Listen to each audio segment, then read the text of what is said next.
there is a force shaping the modern economy that almost never makes the headlines. It does not move on the morning news like interest rates or trade flows. It operates on a timescale of decades. Slow enough to defer, slow enough to discount, slow enough to ignore, right up until the moment its consequences become impossible to avoid. That force is the age structure of the population, demographics. And the saying, for once, is close to true. Demographics are very nearly destiny. When the age structure is favorable, a large cohort of young workers entering the labor force, a small cohort of elderly drawing down pensions.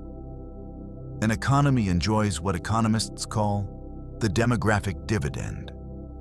Rising output per capita, expanding savings, falling dependency ratios, and the fiscal headroom to make promises that future governments will be expected to keep. Much of the prosperity of the post-war decades was built on precisely this tailwind. But the dividend is alone against the future. When the large cohort ages into retirement, when the fertility rate has been falling for decades, the ratio of workers to pensioners begins a long structural decline. Every pension system designed around 3 workers for every retiree confronts a ratio of 2, then 1.5, then 1. And every promise made during the good years must now be honored from a narrower base. The turn began with fertility. In most of the developed world, birth rates started their long structural decline in the mid-1960s. Driven by urbanization, rising female education and employment, contraception, and the shift from farms to services. By the 1970s, most of Western Europe had fallen below the replacement rate of roughly 2.1 children per woman. And once it started, it compounded. Smaller cohorts of parents produce smaller cohorts of children, generation after generation. No country shows where this road leads more clearly than Japan, the economy that arrived first. Japan's fertility rate fell below replacement in 1974 and never recovered. And with one of the most restrictive immigration policies of any major economy, there was nothing to offset it. The result is written in a single line. Japan's population peaked in 2008 at around 128 million, and it has been shrinking ever since, on course, under current assumptions, to fall toward 100 million by the middle of the century. The fiscal consequences are just as stark. Japan's public debt now exceeds 250% of GDP, the highest of any major economy in recorded history. The driver is not ordinary profligacy. It is the structural mismatch between the promises made during the demographic dividend and the shrinking working age base now asked to fund them. For 30 years, Japan has been borrowing to cover the gap between what it owes its elderly and what its workers can support.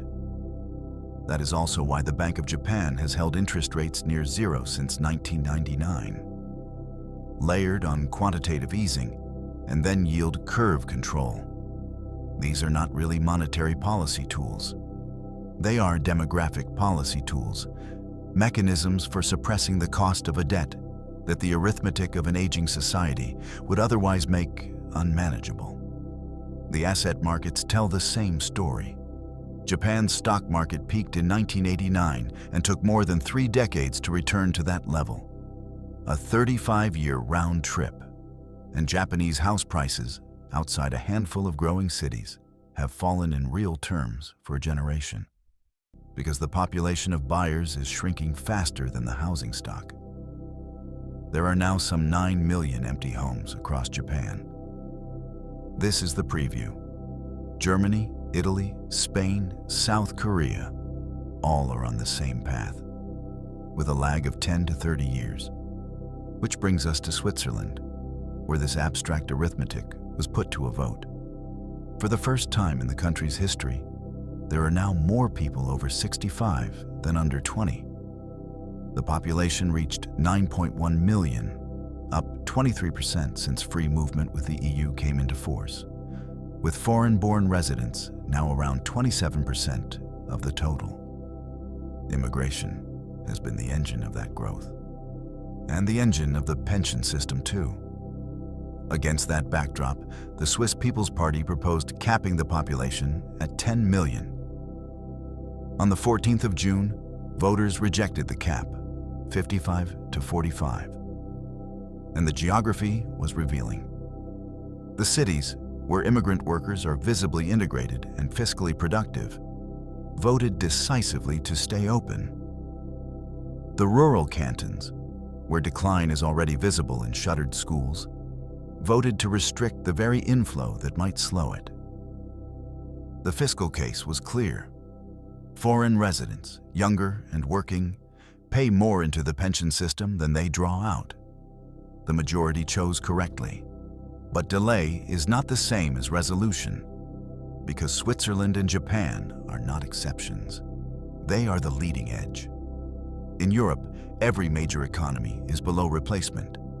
Germany sits near 1.5 children per woman, Italy at 1.2, Spain at 1.1. And a country that holds a rate of 1.3 loses almost 40% of its population every generation. Even more striking is China, which spent 3 decades suppressing births under the one-child policy and now confronts the consequence at scale.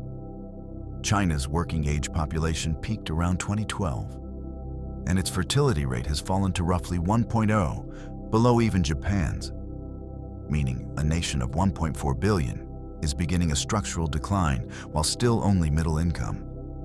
India, for now, remains the exception, just above replacement, though falling fast.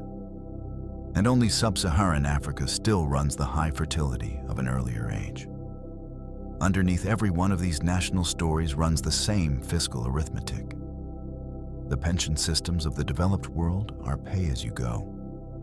Today's workers fund today's retirees on the promise that tomorrow's workers will fund them in turn. That works only while the ratio holds, and it is not holding. In 1950, the world had roughly 1 elderly person for every 12 workers.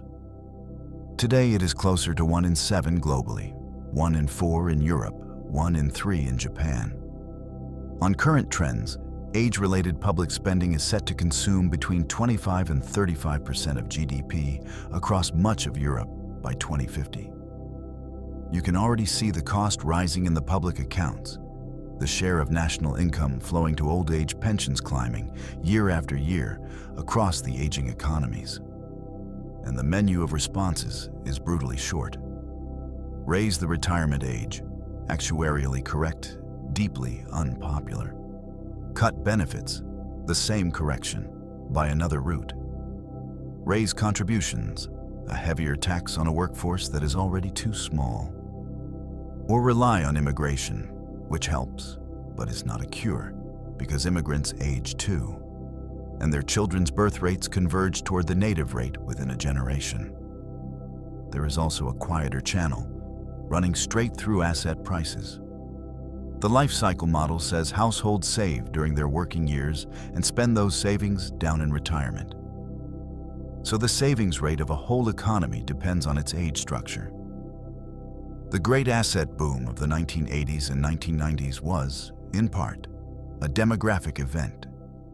The vast baby boom cohort hitting its peak saving years all at once, pouring money into pension funds, equities, and property on a scale that pushed valuations well above historical norms. The reversal implies the mirror image. As the boomers move from accumulation to decumulation, selling assets to fund retirement, the demand that once lifted prices is steadily replaced by supply. So if the arithmetic is this clear, why has the response been so weak? The answer is the political economy of denial. A pension promise costs nothing on the day it is made. The politician captures the gratitude of voters now and defers the bill to a future government, a future tax base, an electorate that does not yet exist. The numbers are public. The actuaries publish them. The OECD publishes them. The European Commission publishes its aging reports, every 3 years. What is obscured is the one honest question: who pays? Every fix is a transfer between generations, and no one wants to name the loser. Which is what makes demographics so unforgiving. Unlike interest rates or fiscal policy, it does not bend to a press conference or a policy announcement. Its path is set decades in advance by the fertility decisions of people who are not yet parents and the lifespans of people who are already old. Switzerland, by rejecting the cap, bought itself some time. But demographic trends do not wait for consensus. They compound quietly and they surface eventually. Not at the ballot box, but in actuarial tables, pension fund reports, and the slow, relentless rise of the bill. The age structure of a population is not quite destiny, but it is the constraint within which every other policy must operate. And it remains one of the most underappreciated forces in the room. This is Game of Francs. The full article, with the charts, the data, and the methodology, is at gameoffrancs.com. Subscribe for the next one.